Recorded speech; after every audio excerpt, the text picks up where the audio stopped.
అది దానికోసం this is what happen. ఇప్పుడు ఇక్కడ ముఖ్యంగా మనం గమనించాల్సింది ఏంటంటే, ఇప్పుడు ఏదో ఒక ట్వీట్ పెట్టాడు, లేకపోతే ఒక మీము, ఒక కార్టూను, ఒక జోకో, లేకపోతే ఒక హార్డ్ ఒపీనియన్, దానికోసం కేసులు పెట్టే ఆస్పెక్ట్ అనేది సీరియస్గా తీసుకుంటే 100 కోట్ల ఇండియన్ జనాభాలో నాకు తెలిసి 50 lakhs మీద కేసులు పెట్టాలి. ఆ ప్రకారం అయితే అందరూ చేసేది పొద్దున్న లెగిస్తే మనం ఒపీనియన్లు ఇస్తూ ఉంటాం సోషల్ మీడియాలో. అది ఏ ఫామ్లో అవ్వచ్చు, సెటైర్ అవ్వచ్చు, మీమ్ అవ్వచ్చు, ఏదో వేరే ఫుటేజ్ అవ్వచ్చు, లేకపోతే ఎవరినో కోట్ చేసి మనం కామెంట్ చేయొచ్చు. రకరకాలుగా మన అభిప్రాయాలను మనం సోషల్ మీడియాలో వేస్తూ ఉంటాం. అది కొంతమందికి నచ్చచ్చు, కొంతమంది నచ్చకపోవచ్చు. ఇప్పుడు చూస్తే చాలామంది కొన్నిటికి అఫెండ్ అవుతారు, కొన్నిటికి నశిస్తారు, కొంతమంది చప్పట్లు కొడతారు, కొంతమంది చీ కొడతారు. That is a process of the conversation which happens in the social media. అలాగే నా మీద కూడా చాలా చాలా నీచంగా కామెంట్ చేస్తారు, కానీ దాని గురించి నేను ఎప్పుడు అనలేదు. Because I know it is a part of the eco system of the social media. అది లేకపోతే సోషల్ మీడియాకి మీనింగ్ లేదు. ఫస్ట్ ఆఫ్ ఆల్ మీనింగ్ ఉండాలి అని మనం ఒకవేళ అనుకుంటే అప్పుడు దానికి పాలసీ చేయాలి. ఇప్పుడు ఎగ్జిస్టింగ్ థింగ్స్ సరిపోవు కాబట్టి ఏది చేయకూడదు, ఏది చెయ్యాలి అని ఖచ్చితమైన క్లారిటీతో వచ్చినప్పుడు అది ఆటోమేటిక్గా లా ఆఫ్ ద ల్యాండ్ అయిపోతుంది.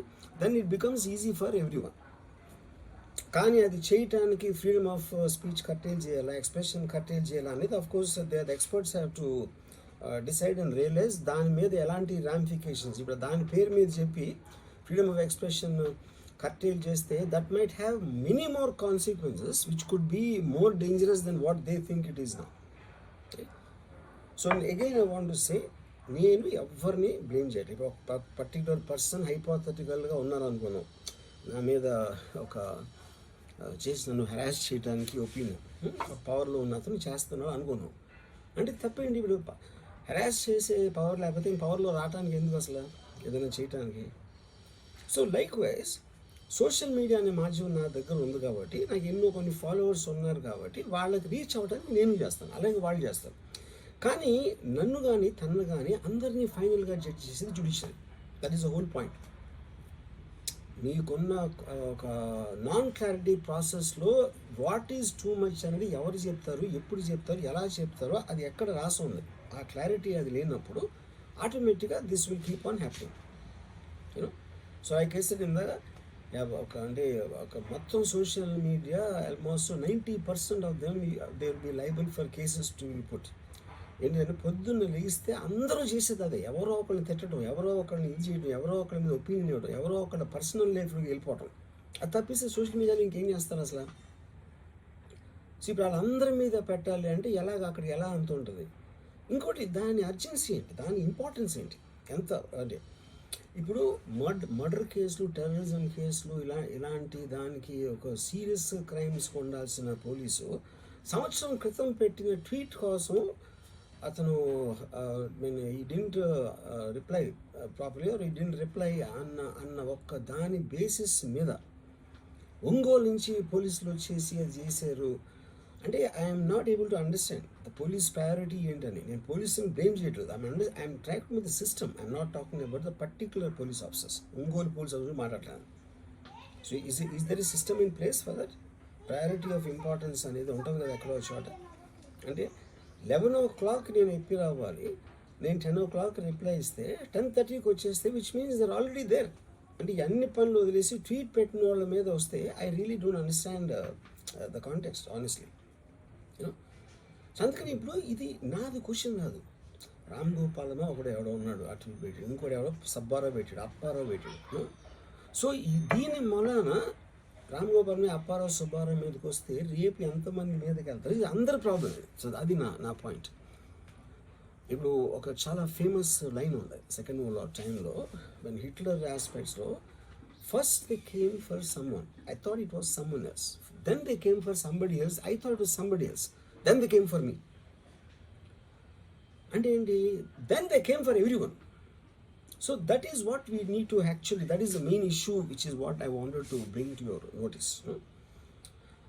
అప్పుడు ఒక్క సెకండ్ నన్ను మర్చిపోతే సోషల్ మీడియాలో ట్వీట్స్, మీమ్స్ పెట్టినంత మాత్రాన ఎవరో ఒకళ్ళు ఏదో ఒక రోజు మేల్కొని 1 year తర్వాత నేను అప్పుడు చూశాను, కానీ ఇప్పుడే చూశాను, అప్పుడు పెట్టావు, ఇప్పుడు నా మనోభావం దెబ్బతిందంటే అసలు దానికి అంత అనేది ఉంటుందా అలాంటి కేసులు పెట్టడానికి? ఓకే, బై లా కంప్లైంట్ వచ్చినప్పుడు కేసు తీసుకోవాలి. ఐ అండర్స్టాండ్, నాకు అంత మాత్రం లా పరిజ్ఞానం నాకు కూడా ఉంది.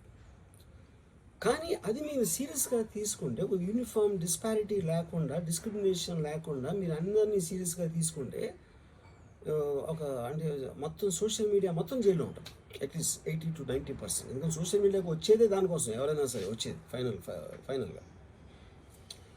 So basically I felt there is a need for me to tell concern people. ఇప్పుడు నేను పారిపోయాను, దాక్కుని ఏడుస్తున్నానా, భయపడి ఉనికిపోతున్నానా, వాట్ ఎవర్, అది okay, that's all fine. I know that is for entertainment at the end of the day. అలాంటి thumbnails లేకపోతే ఎవరు చూడరు కాబట్టి వాళ్ళ బతుకు తీరు కోసం అలాంటివి పెట్టుకుంటారు. I have no problem with that. Everybody wants to make a living. But on the larger picture I want to say this one thing lastly నేను చెప్పేది అంటే, ఒక్కటే అందరూ అర్థం చేసుకోవాల్సింది, ఇది సోషల్ మీడియా ప్రాబ్లం, నా ఒక్క ప్రాబ్లం కాదు. That is what I will request everyone to understand, including if at all ఎవరన్నా దీన్ని పని కట్టుకుని ఇది చేసే మనుషులు ఎవరన్నా ఉన్నా కూడా, ఉన్నారని నేను చెప్పట్లేదు, I don't jump the gun, but even for them I think fundamental importance is this point అనేది I wanted to tell. Thank you. Andhra రాష్ట్రాన్ని, ఆంధ్ర రాష్ట్ర ప్రజలని తాకట్టు పెట్టి వాళ్ళకు నష్టం వచ్చినా పర్వాలేదు అన్న రీతిలో ఆలోచన చేశారు. ఇలాంటి డీలే అదానీ గారి కంపెనీ సెకీ ద్వారా గుజరాత్ ప్రభుత్వం ₹99 కుదుర్చుకుంటే,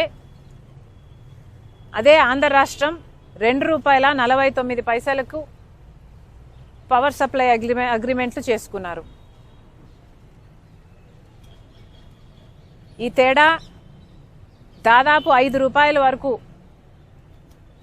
పడుతుందని, హిడెన్ కాస్ట్లు అన్నీ కలుపుకుంటే ₹2.49 కాదు ₹5 వరకు చేరుతుందని ఒక అంచనా ఉంది. మరి అలాంటప్పుడు ఆంధ్ర రాష్ట్ర ప్రజల మీద పడబోయే ఎలక్ట్రిసిటీ బిల్లు భారం ఎంత? ఎన్ని లక్షల కోట్ల రూపాయలు ఆంధ్ర రాష్ట్ర ప్రజల నెత్తిన మోపపోతున్నారు? ఒక ప్రభుత్వము ఎక్కువ ధరకు కరెంటు కొనుగోలు చేయాలి అని పవర్ సప్లై అగ్రిమెంట్లు చేసుకుంది అంటే దానికి అర్థం ఎక్కువ చెల్లించేది ఎవరు? ప్రజలు కాదా? డిస్కామ్లేమో ఎలక్ట్రిసిటీ సప్లై చేసిన తర్వాత బిల్లులు వసూలు చేసేది ఆంధ్ర రాష్ట్ర ప్రజల దగ్గర నుంచి. మరి అలాంటప్పుడు ఈ భారం అంతా ఆంధ్ర రాష్ట్ర ప్రజల నెత్తిన మోపడం కాదా? ఇది ఎక్కడి న్యాయం అని అడుగుతున్నాం. ఎందుకని ఇంతవరకు కూడా అటు కేంద్ర ప్రభుత్వమైనా ఇటు రాష్ట్ర ప్రభుత్వమైనా ఒక్క ఎంక్వైరీకి కూడా ఎందుకు కమిషన్ చేయలేదు అని ప్రశ్నిస్తుంది కాంగ్రెస్ పార్టీ. ఈ